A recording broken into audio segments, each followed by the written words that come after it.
There was a PBS NOVA series in which Dr. Owen Lovejoy, a very distinguished, famous paleoanthropologist, was involved.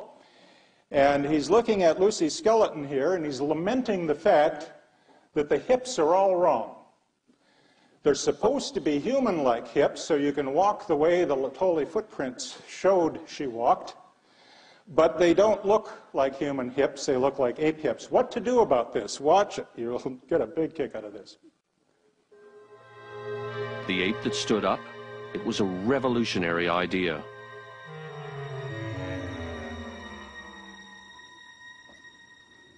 We needed Owen Lovejoy's expertise again, because the evidence wasn't quite adding up. The knee looked human, but the shape of her hip didn't.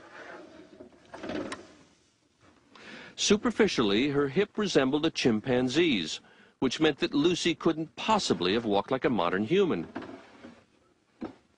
But Lovejoy noticed something odd about the way the bones had been fossilized.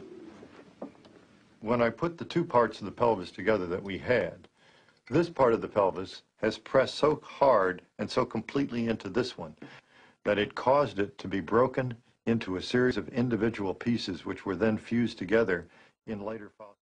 So you see they were broken and they don't fit together properly. They did speculate in the program as to exactly who was responsible for breaking the hip, and current scientific evidence suggests perhaps a deer stepped on it. Here you can see a deer foot stepping on the bone. Isn't that a bummer? Let's see where it goes from here. This has caused the two bones, in fact, to fit together so well that they're in an anatomically impossible position.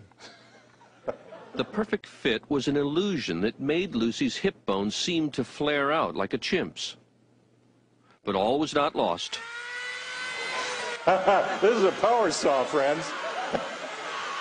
You may want to put your goggles on. Lovejoy decided he could restore the pelvis to its natural shape. He didn't want to tamper with the original, so he made a copy in plaster. Notice he's removing whole parts, not just cutting. He cut the damaged pieces out and put them back together the way they were before Lucy died. It was a tricky job, but after taking the kink out of the pelvis, it all fit together perfectly, like a three-dimensional jigsaw puzzle. Look how perfect. You can read a newspaper through the hole. As a result, the angle of the hip looks nothing like a chimp's, but a lot like ours. Yeah, now, this is what we call science. You can teach this in the public schools, but you can't criticize it, because if you do, that would be